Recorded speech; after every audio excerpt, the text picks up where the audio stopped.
everyone, welcome back to a new video, and before we start, I have a not so nice video clip to share with you. I'm sorry about this. Can I just say I hit a really low point in my life today. I'm sorry. I ate poop. I might have thought it was a tiny little driblet of beef jerky, and before I knew it, it was too late. I had realized what it was, and it was poop. It was a little tiny crumb of poo-poo from one of my children's poopy diapers at some point today. I don't know if I'm ever gonna recover. So I have to be honest, I did retch a little bit the first time I watched that, but I had to kind of show it to you to give context to the rest of this video, because that is what inspired everything else that I'm gonna say today and talk about. This video isn't specifically about that clip, but it's about the whole culture of oversharing online, and I feel like that clip is kind of indicative of the good, the bad, the harmful, the harmless, it's a very good jumping off point, and it's recent, which is why I picked it. So, if you don't know, that is Morgan of Paul and Morgan. They are homophobic, transphobic, racist fundies who pretty much hate each other and yet try and give out relationship advice on their YouTube channel. And the video you just saw is from her Instagram account, and it's an embarrassing, really gross story that she shared with her quite large following. Now, the first time I watched this clip, and pretty much every time since, I've gipped a bit. No, it's not been good. But once I'd stopped that, the first thing I did was ask myself, why would she post that? And then I stopped for a moment and I thought, hang on a minute, why would she post that? Like, what got her to this point where she thinks that sharing a story like that is appealing to her audience, appropriate in public, not gonna reflect badly on her? Does she even care about these things? And I ask these as like genuine questions, not like being snarky and judgmental, but like, genuinely, why did she do this? I feel like over the last couple of years in particular, and it's something that I have discussed now and again in some of my content, I feel like I've seen a really big increase in people online, but also fundies in particular, oversharing in their content, whether that's Bethany Beal telling us about her flatulence during intercourse,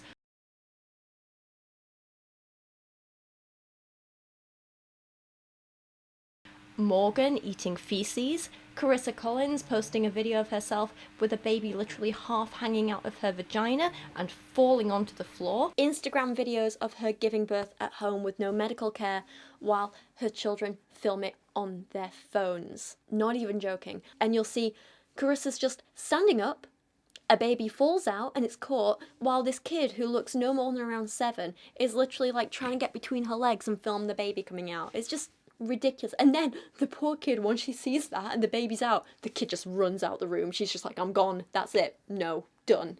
I don't blame her. I do not blame her. Or even the Robertson family of Duck Dynasty fame literally posting photos of their children mid-vomit. And that's not even scratching the surface. There was the guest on Bethany's podcast with her, well, whatever this is. There's something very erotic, very attractive when, as a woman, we can gaze upon his cock and be in complete awe of like, oh my gosh, you are so hot. Like, I love your penis. I want it inside my mouth. I want it inside my pussy. I want it, and I hope this language is okay to use. Yeah, but, no, it's fine. Okay. And it's not just fundies either. Like I say, so many content creators do it. So many regular people do it. Hell, I've even done it before. And then afterwards I've been like, oh, why did I even say that? What's wrong with me? And the thing is, sharing online isn't always a bad thing. Even oversharing isn't necessarily a bad thing, as we're going to discuss in this video. Sharing personal stories online, telling people about your own experiences, hearing about other people's experiences, that's a really great way to connect with people, to feel less alone, to give advice and learn from others. It can be a really good thing. But, as with anything in life, boundaries are important. And one of the things I've been asking myself recently is, at what point does a person overstep the socially acceptable boundaries when it comes to sharing and oversharing online, and can oversharing ever be harmful for the person that is sharing and or their audience? That is what I wanted to find out with this video, and that's what I'm going to be talking about today. It's a very nuanced topic, even though it started with a very silly clip. I don't think I've managed to cover, well, I know I haven't covered every possible angle, but I'm hoping this is just like a nice jumping off point for some of you to have your own discussions and share your thoughts about it as we go on. Isn't that right, Grumble Pig? Kyra's grumbling on the floor, bless her. So first up, what is oversharing? So it sounds like a simple question, but I think it's good to get this definition out of the way first so we know what we're building on for the rest of the video. So generally, oversharing is defined as a person sharing, it could be online or in person, more than is normal or appropriate in a situation. So it's very dependent on context. For example, it might be normal to talk to all the details of an abusive situation you've survived with your therapist or support group, or if you're writing a book about your experiences, something like that. But it might not be considered appropriate to have that same discussion with your new colleagues over lunch on the first day of your new job, for example. Context matters. Who you're speaking to matters, what they expect from you, and why you're sharing matters. A lot of people who overshare don't even realize they're doing it, so you can't necessarily be angry at them. It's not necessarily a malicious thing, but it is really important for us all to try and be aware of the context in which we're sharing things with each other, because sharing personal things, like I say, can be a great way to bond with someone, to feel closer to them, to help them through something in their own lives. But in the wrong context, it can make people feel really uncomfortable. It can cause tension, and it can change the way people feel about you, not always for the better. In real life, face to face with someone, we can sometimes know that we're oversharing because people will either straight up tell us, or act uncomfortable around us, or quickly try and change the conversation, or give, some other indication like that so you can kind of stop talking. But online, that's not really possible. It can be hard to judge because the feedback we get from people isn't instantaneous like it is face to face. The other thing to consider is that sometimes when people are posting online, even when you're using your real name and face, even when it's on video, for example, it still gives you a degree of, if not anonymity, then at least separation, which means some people feel more likely or more free or safer or more confident to share personal stuff online than they would if they were face to face with someone. So let's have a think about why do people overshare. So I've already mentioned that most people who overshare don't even realize they're doing it. So it wouldn't be fair to say that oversharing is inherently malicious. It's not. Sometimes oversharing can be... Sorry, Kyra's snoring a hell of a lot in the background at the minute. You new grumpy girl. You snory. You tired? Yeah? Good girl. Okay. Sometimes oversharing can be a trauma response or something people do when they're anxious, but there are other situations as well, like in the case of certain influencers like Paul and Morgan, for example, because we're using that clip from the beginning as an example here. I think there's a different explanation in those cases. I personally believe that certain people, certain content creators, think that by oversharing, they'll be able to create some sort of controversy, and that will get them attention. So again, we can look at the example from Morgan that I played in the beginning as an example of this. And what I'm about to say is going to sound really harsh, but I'm not saying it to be mean, I'm saying it to be factual to set up the context for the rest of my argument here, okay? Paul and Morgan are not nice people. They are horrible. And in the nicest way, they're not particularly smart people, they're not entertaining people, and they put the minimum amount of effort into their content as they possibly can. However, they still managed to get a following in the early years of their YouTube channel because they were controversial and often shocking.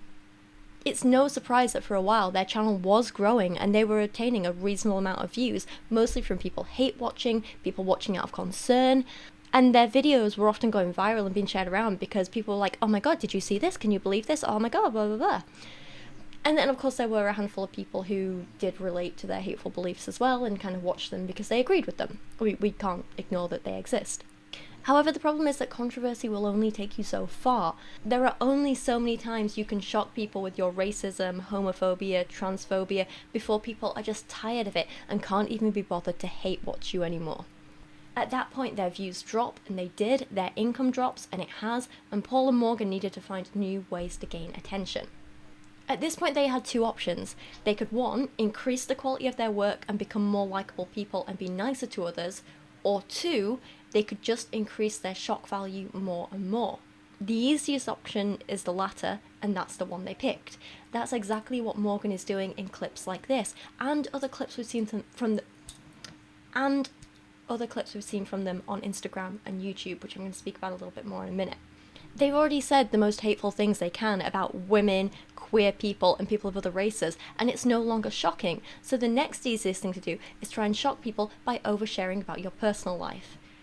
Like I say, we've seen them do this to other degrees over their entire career. We've seen them share videos of Morgan throwing up on their wedding day, posting actual videos of them fighting with each other, and now they're trying to do the same thing in their vlogs, but it's a little bit more calculated. Been times when I've done something or said something to Morgan that's been so hurtful, and in the back of my mind I'm like, oh, it's nice knowing that she can't go anywhere. Guys, I want you to start calling me Black. Okay, I played a lot of basketball when I was younger, hung out with a lot of good basketball Black players, went to their homes, got absorbed in their culture. I'm Black now. Is that cool to do? Can I do that? In all reality, in my mind, it was, I'm finally married. Now I welcome everything in the kitchen sink into our sex life. Let's go wild. And Morgan's like, I'm like, bro, I barely know you. I wish we did. I'd like to go to bed snuggling. We do. Okay, no, we're not putting this in the video. We need to work on this. You just act like I never give you any loving. It's fine. We need to move on. It's fine. We did not literally find any hope or closure to that little scenario. And that just shows that Satan sucks, and he hates marriages, and he hates godly marriages, and he does not want to see us succeed. And if we're gonna try and help other people have godly marriages, he's gonna try even harder to tear us apart.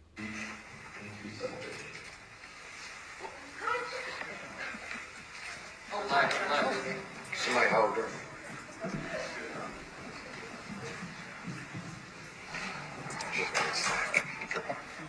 if one of you wants sex and the other is busy, would you interrupt or wait till later? Oh, this is the question. This one is close to home for us. The give and take would be, you say, babe, I get it. Let me finish vacuuming and then we'll have sex. And the give for me could be like, okay, you can finish do not deprive your spouse sex except for a season if it's agreed upon because of prayer. Your body is not your own anymore. What happens if you get married and realize you are not sexually attracted to your partner? So this is interesting because this is where, the whole try before you buy. This is why you should not have sex before marriage. Part of me wants to be like, get over it. This is maybe God punishing you. That's not how that works. But, maybe. But what are you doing when you go to a wedding and then the pastor says, if anyone... is there anyone that has any objections to the union of this couple? You're really going to sit there right with your mouth shut? Mm-hmm. Luca, if he were to grow up and that become his lifestyle and he comes to us and says he's going to marry a man, he's already going to know we're not going to come to his wedding. But he knows that we love him. Would it break our heart not to go to our son's wedding? Yes. Yeah. Most likely. Mom. Feeling safe and feeling comfortable are two very different things. And I think she should be using the word comfortable here rather than safe. I don't know what church a gay person is going to walk into and feel unsafe in the sense of any second now someone could stab me or my life is in danger. I am unsafe here.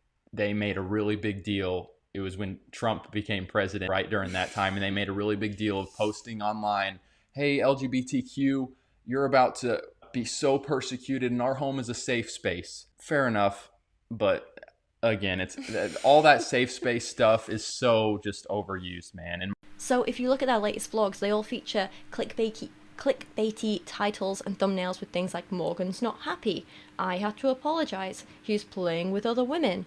Like I say, all just clickbait, so they can say that they went to Walmart, bought the wrong socks, and Paul is deluding himself into thinking he can be a pickleball player professionally.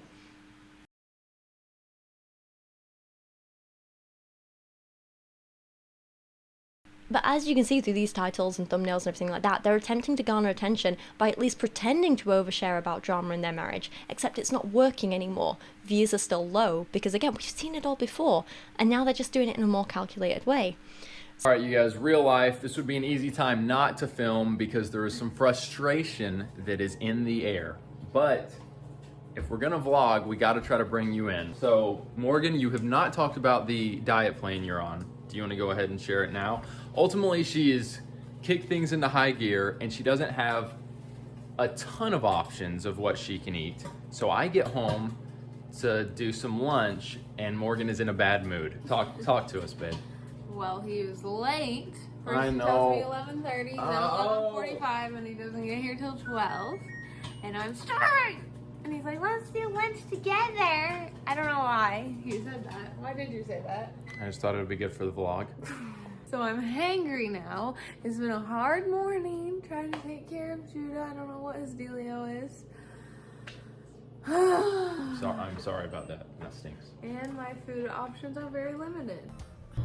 Okay, well, that did not go the way that I was hoping. I was hoping that I would get into the gym and start stretching and just feel a lot better, but I feel terrible right now. I'm almost home. I'm like so, I don't even know, dizzy. My body is aching. I'm so frustrated. It's so stupid. I just have been, for the past 3 weeks, taking care of 2 sick babies, trying to not get sick myself, also getting sick twice in those 3 weeks, and now this is starting to come on. Also, having 3 periods within 5 weeks. My hormones are just wackadoo. Just being real with you guys, we're still kind of in the midst of it, but we're getting it figured out. Like, I can tell we're on the up and ups, even though it still doesn't feel amazing. Morgan and I, our communication started getting rocky, and just about 20 minutes ago, as we continue our drive, we've been working through the stuff. All that to say, we're about to have an amazing dinner at Morgan's favorite restaurant, so that's a win. 2, I have this new sweater that I wasn't sure what it was going to be like, or how it was going to fit me. I'll see if we can get a little video while we're at the restaurant, because this is a super fun, cool restaurant, but I love the way the sweater fits me. Morgan, anything else you want to add in this moment of realness and reconciliation? Have we reconciled? Not really. Oh, and there we go. Have we reconciled? Not really. To me, I feel like just talking through this stuff, Morgan, for the last 10 minutes has brought about just at least better understanding one another.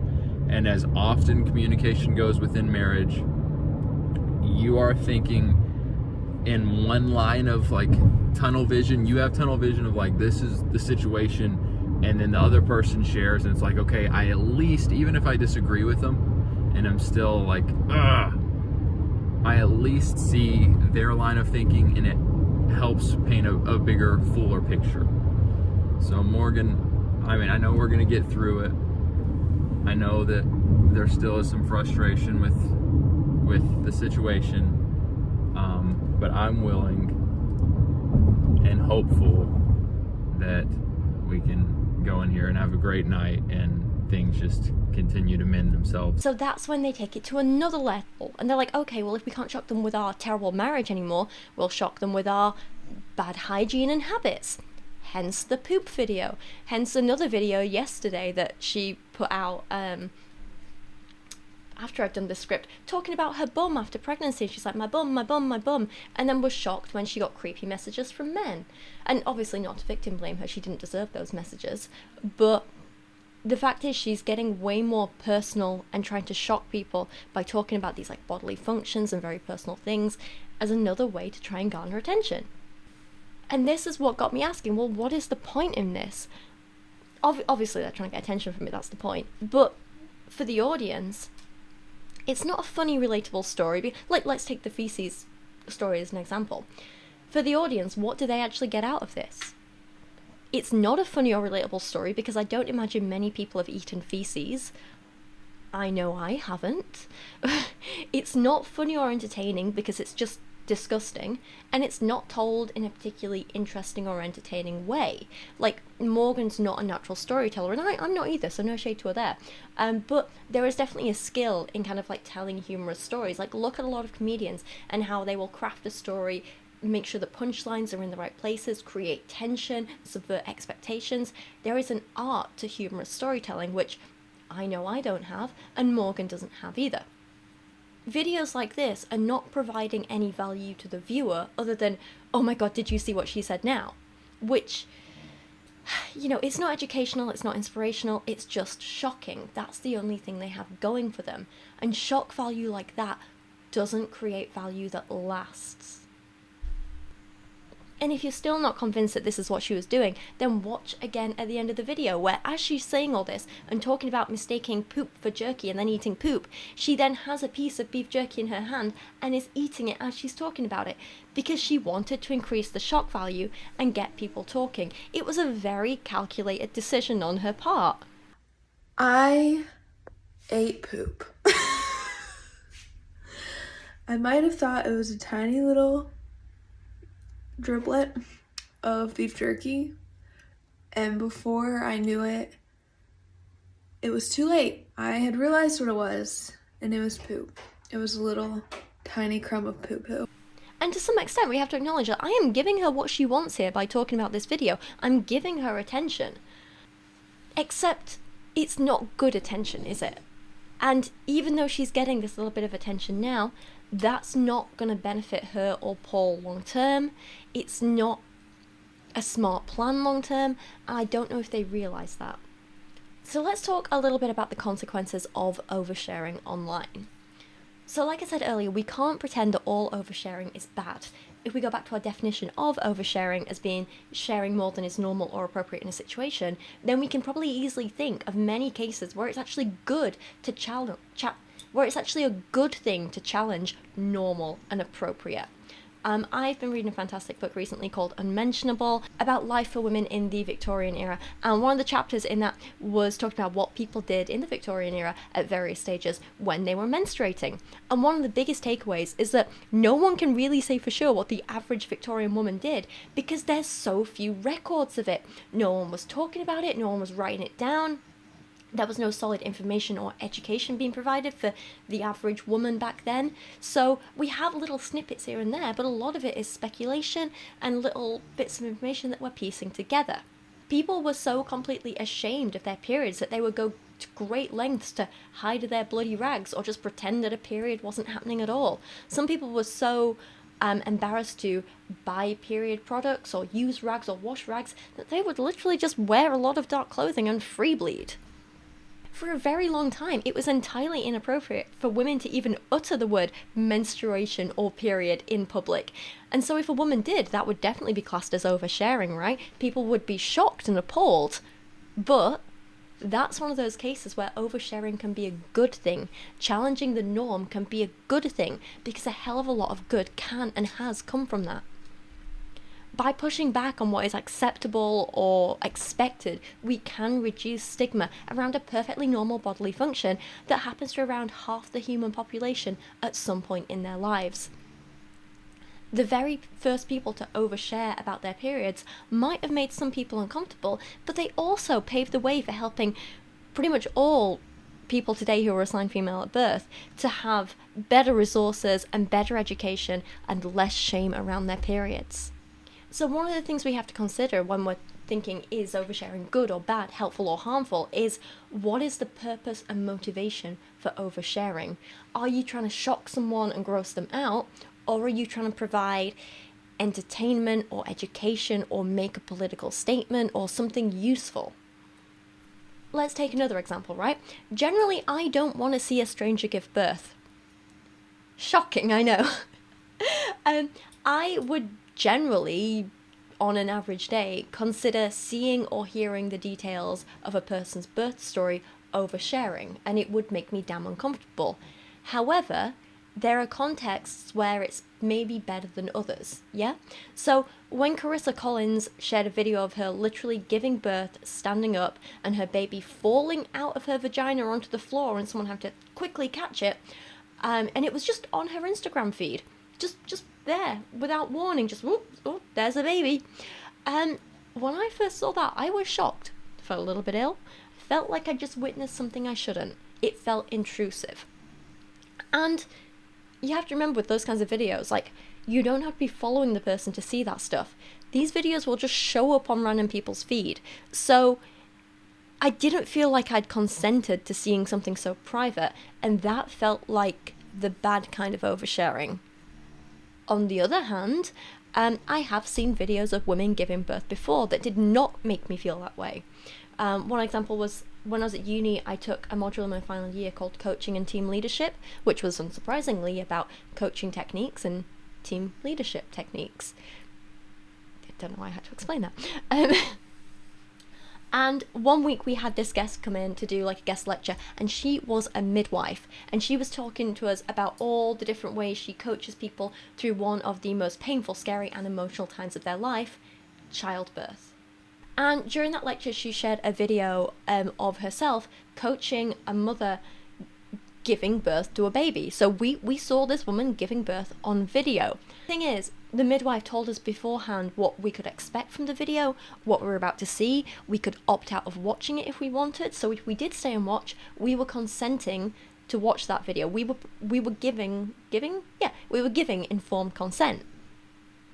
And the focus on the video was primarily on the midwife and her interactions with the mother. So while it was a graphic video, and it certainly helped cement my decision to never have kids, it was entirely appropriate in the context it was shown in.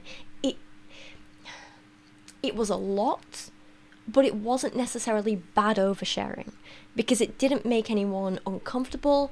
It was shown with a purpose. It was, a little bit challenging at times, but there was a reason for it.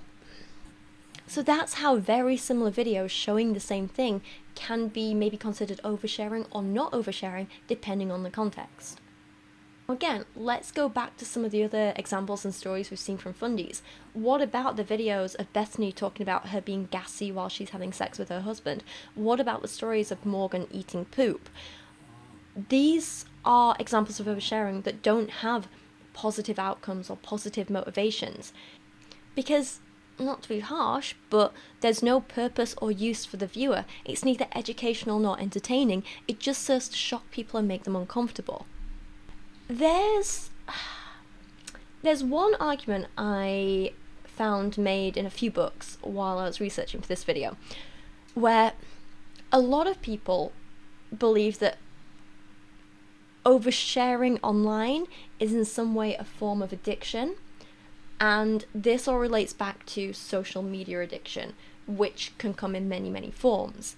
Now, I know myself, I've struggled with it to some extent in the past, but for me it was in the form of, my therapist called it digital self-harm, where while I was still recovering from my actual problems with self-harm, one of the things I would often do, almost like as a replacement, was scroll online, whether that was YouTube comments, Instagram messages, even Reddit posts about me, until I saw something nasty people were saying about me, and then I'd be an uncontrollable crying mess.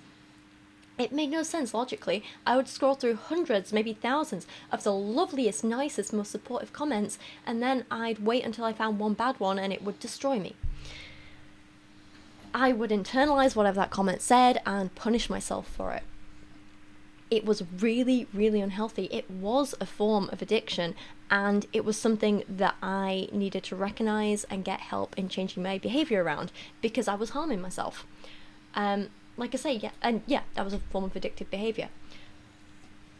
Other people display addictive behavior around social media in different ways. That's just one example.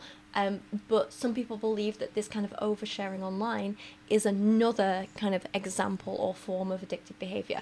So in her book, Social Media is Ruining Your Life, Catherine Ormerod quotes Dr. James A. Roberts, who is a professor of marketing and an expert on consumer and technology behaviors. And he says, so I'm quoting someone here, but he says, with social media and smartphone use, what we're seeing in many cases certainly fits the definition of behavioral addiction, engaging in behavior which you know will have negative consequences for both you and the people around you. It doesn't make logical sense for people to do things that harm them unless they are addicted. Putting themselves and others at risk isn't in their self-interest, but the truth is they just can't stop themselves. And again, we see an example of this in pretty much all of Paul and Morgan's recent behavior, right? Because when we know people are watching our content, engaging with it, commenting, liking, that gives us a little dopamine boost, right? And that can be really, really nice. And for some people, not all, of course, but for some people, they're always craving a bigger boost. They want more dopamine. They want it to feel better and better and better, which means they're always needing more engagement, more views, more attention, or they're trying to get back to wherever their peak was at one point. And sometimes in order to do that, like in the case of Morgan here, or in their vlogs where they're trying to shock us with, they're like, ooh, I played with other women, they're trying to garner more attention to get that bigger dopamine hit by being more and more shocking. But we have to acknowledge that what Paul and Morgan are doing here is causing long-term harm to them and others, really. They're ruining their reputation, they're ruining their career prospects, just in order to get a little short-term dopamine boost from the brief attention that they get from talking about eating poop. And she and Paul do this over and over and over again. You can see it by watching any of their Instagram stories throughout a day, any of their vlogs. Just look back at the titles of their YouTube videos and the things they've shared. This could absolutely be classed as a destructive, addictive kind of behavior. Another theory put forth by Ben Agger in the book Oversharing, Presentations of Self in the Internet Age is that people overshare, but they partly conceal their real self, the actor backstage and offstage who takes off their makeup and puts on street clothes. They share their surface self, not the deeper, real one. The drama-loving, gossip-mongering person who overshares online may be out of touch with who they really are. So his argument is basically, are people like Morgan and Bethany and Paul oversharing these gross, cringy, personal parts of themselves so they don't have to address who they really are to themselves or their audience? And if so, what does that really mean for their own mental health and how other people perceive them? Would they rather be publicly mocked for speaking about eating poop because they don't want to address the fact that they have caused harm to hundreds of thousands of people with their racist, homophobic, transphobic, misogynistic views? Maybe they'd rather be laughed at for being ha ha ha, they're poop eaters, than confront the fact that maybe they're bad people.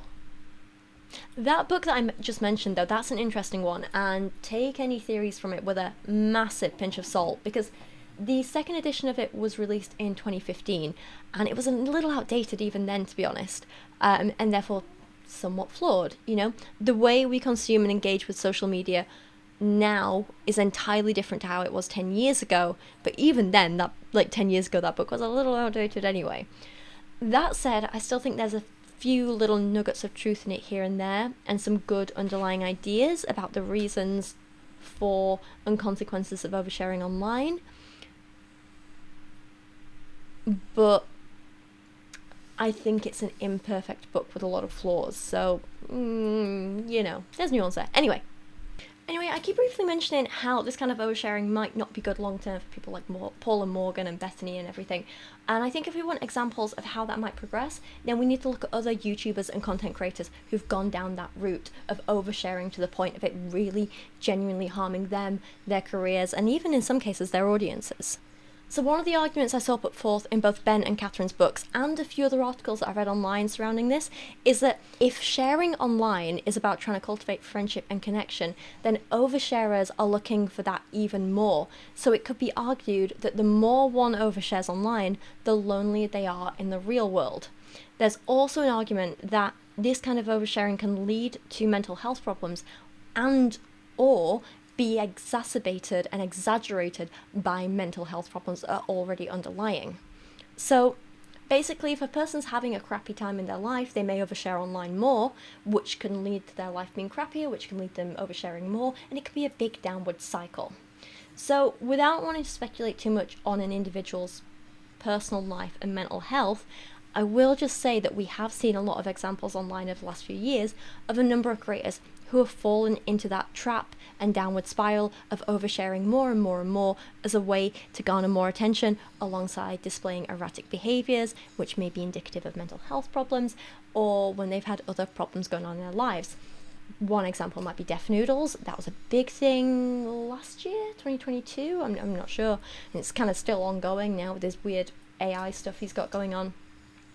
Another quite big example that springs to mind is Glitter Forever, who started out as this kind of like beauty and crafting channel and then devolved into like really bizarre content, faking pregnancies, faking mental health issues, acting really erratically, sharing a lot of personal stuff online about her relationships and sex life, and eventually she started having these big breakdowns on live stream where she would shout and swear and throw abuse at her viewers. Hi Glitter Critters, it's Breland here, and today I'm really excited because I just recently went shopping, and I also posted it on my Facebook that I went shopping, so a lot of you already know this already, and I bought a lot of new clothes and jewelry and nail polish and all kinds of fun girly things, so I figured I'd share that with you today and also show you the amazing deals that I got as well. So I really hope you enjoy this video, and let's get started. OMG, look at me. I'm so perfect because I'm Barbie. Okay, so maybe Barbie does seem a little full of herself because everyone always says Barbie's perfect, but as y'all all know, I'm far from perfect. That's why this tutorial is sort of ironic. Anyway, today I'm going to show you my take on the fun and colorful Barbie makeup, hair, and costume. This look is super simple to get, and you don't even have to hit up the costume store. Because we broke up. The engagement is off. By the way, a lot of you guys were asking if I was married. No, I have never been married. Me and him were together for 10 years and a few months. I basically grew up with him. We were kids when we got together. The thing is, when he proposed, you could tell that my genuine reaction was not of someone who was head over heels in love with someone. Like in love, like romantically. I said, David, I love you very much, but my feelings for you have just dwindled, and I'm so sorry. I would never want to hurt you. I still love you, but I'm just not in love with you anymore. Instantly after the breakup video, Breland started dating a Russian guy named Slava. It was very strange because she had just came out of this 10-year relationship and literally instantly was seeing this new guy from across the globe who was super young. But the even stranger part of it was that Slava was also a YouTuber who had a small channel. And if you went to his channel at the time, he was apparently an openly gay, flamboyant guy. My husband's gay. Slay. He's a gay man. Period.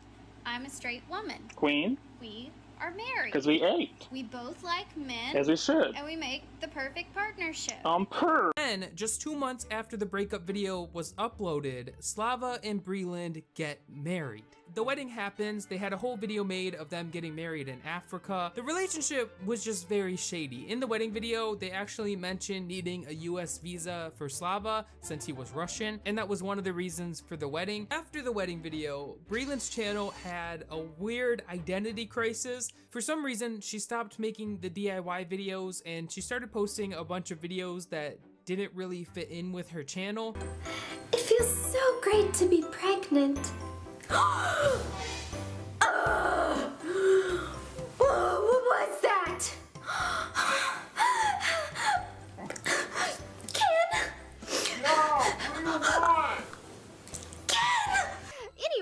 I am finished with this makeup. Now it's time to show you how I got pregnant. Are you ready for this? Shield your eyes, children. Just kidding. So this is how I became pregnant. It's actually really easy to get pregnant, or I like to call it knocked up. Being pregnant sucks, and I don't ever want to be pregnant again for a really long time because I'm Barbie and I'm perfect like that. So yes, this is my pregnant belly, and look, it's squishy. Don't ever do this if you're really pregnant because, you know, you can kill your baby. So today, I'm gonna be showing you some boob life hacks that can help you out and make your life a little bit easier. Breland's channel started its decline. Her live streams became concerning. I'm about to go get me some ice, and I'm about to sit down with my man and play with his seedy cucumber tonight. I'm gonna make that motherfucker squirm like. She started drinking in every stream and always ended up being very intoxicated. Once drunk, she began fighting with the viewers. Fuck you! You don't give a fuck about me. Your pussy stinks. That's why you're so fucking mad. Stupid ass bitch. Sharpsy, you're just jealous because you're probably really ugly. That sucks to be ugly. She would beg people for money nonstop. Keep those motherfucking bars coming, you hear me? While that example is clearly more extreme than anything Morgan or Bethany have done, it's still kind of following the same pattern, even if Morgan and Bethany are just like at the beginning of that pattern, where like for Glitter Forever, I think her name's Breland, as soon as her regular views start to drop a bit, and she started going through some stuff in her personal life with like leaving a long-term partner and all that kind of thing, and she got quite sad about it. She became more and more extreme and shocking in the types of content she posted in order to try and maintain the same level of attention she had before. All the while, her mental health was in the gutter, and it was all just spiraling out of control and getting worse and worse and worse. She ended up absolutely destroying her reputation, alienating a hell of a lot of fans, and while she's tried to make a bit of a comeback in recent years and make amends a little bit, it's hard to say if the damage she did is redeemable or not. Then again, that example isn't exactly comparable to a lot of fundies because Breland isn't necessarily a bad person. I don't really know enough about her, but I don't think she is. I don't think she'd ever done anything too harmful before her spiral. The same can't be said for people like Paul and Morgan, Bethany Beal and Carissa Collins and the other fundies. Their reputation, even before this oversharing, was already in the gutter. Between them, they were all known for being racist, homophobic, transphobic, celebrating Nazi ancestors, almost killing their pets through neglect, and whitewashing their kids, and so much more. Perhaps this new controversy-seeking and oversharing online isn't just that they're attempting to shock an audience, but to simply detract from the harm they've done elsewhere. It's like I mentioned earlier, maybe it's better for Morgan to have people laugh at her for eating poop than be known as a racist bigot. Because let's be honest, eating poop is gross, but it's ultimately a harmless story. It hurts no one but Morgan, which is unlike the rest of her career and content, which has contributed to the harm of countless people. So on the one hand, we could argue, isn't it better that she's doing this kind of oversharing instead of making more bigoted statements online? Perhaps. Or perhaps she's just trying to distract us from calling her out on what actually matters, which is the way she's dehumanized millions of people and hurt them. And she's just trying to get us all to talk about the poop eating instead of what actually matters. The other thing I want to talk about in this video was the fact that sometimes when people overshare, especially a lot of fundies, the person they're oversharing about isn't themselves, but maybe it's their partner or their families, in particular their children, and the harm that can cause when we're oversharing kids online without their consent. And then those kids grow up and it causes all kinds of problems. I was going to include that in here, but I genuinely have so much to say on it. I don't think I have time to cover everything in this video because I have deadlines to meet and it's a busy month. So if that's something you're interested in seeing a full video on, please let me know and I'll try and make that in the future. Otherwise, some good old videos of mine that cover those kinds of topics are the one I did on Ruby Frankie and Jodie Hildebrandt, the one I did on the Duggars and the IBLP, and that covers a lot of things like parentification and, well, that was more IBLP focused, but there is a bit about, you know, like the kids growing up on, but I think there is a bit in that video about like the kids growing up on TV and stuff like that. So I'll leave them linked in the video description if you want to check them out. But basically, in conclusion, I came into this video with a lot of questions, and I think I'm leaving with even more. I do not have any definitive answers. I guess I just want to try and get you all thinking about what it means to overshare online, to get you all thinking about what you personally share and don't share online, how you respond to others who overshare, why do people who overshare do these things, and what the consequences are. I definitely haven't covered every possible angle. That's, you know, just not enough time for that. But I do think this video is a start, and it's something that I'm going to continue thinking about, and I hope you will too. So yeah, please share your thoughts down in the comments. Why do you think people do this? Do you think any good can come out of it? Like, okay, take Morgan's poop story. Is there any good that can come out of sharing that story? Maybe there's an angle that I'm missing. Maybe... Okay, no, I can't think of one, but maybe there's an angle that I'm missing. But yeah, I don't know. Thank you for watching today. That's me done. I'm gonna stop talking now. Please share your thoughts, your theories, and everything down in the comments below. I would really like to stop talking about eating poop now, because it's making me want to vomit. And, you know, honestly, when I say it like that, I can just say it as like, oh, it's a joke, ha ha ha, eating poop, and it doesn't make me feel sick. When Morgan tells a story, like, I literally get bile in my throat. I can't, I absolutely can't. Ugh, okay, right, okay, that is me done. Admin stuff at the end of the video. If you like this, please leave a like, leave a comment, share the video around, because that is a big thing that really helps with engagement and getting more people to see my videos, my channel, all of that good stuff. If you're new here, it would be great if you subscribed. If you've been here a while, please just check you're still subscribed. That's always a nice thing to do. If you want to keep up to date with me, you can follow me over on Instagram at Rachel Oates with a 0 instead of an O, because my name was taken and I'm annoying like that. I post photos of Kyra and makeup, and I'm doing a little series over there where I'm talking about some of the favourite and not so favourite books that I read this year. I've also got new merch available, like this absolutely adorable Words Are Hard t-shirt from Kyra, and I've got a really cool new design coming out in January time-ish. Maybe the end of December, I'm not entirely sure, but I'm very excited for you to see that. So go check out the old designs for now. The Words Are Hard one is new, got another new one coming in January. I think that's everything. Yes, okay, good. Oh, my book is only a few days away from coming out. I'm going to be filming all the promo stuff very soon. I'm so excited to share it with you. I absolutely cannot wait. That is everything. Right, thank you for watching. I appreciate you guys a lot. Please stay safe, and I'll see you all again soon. Goodbye.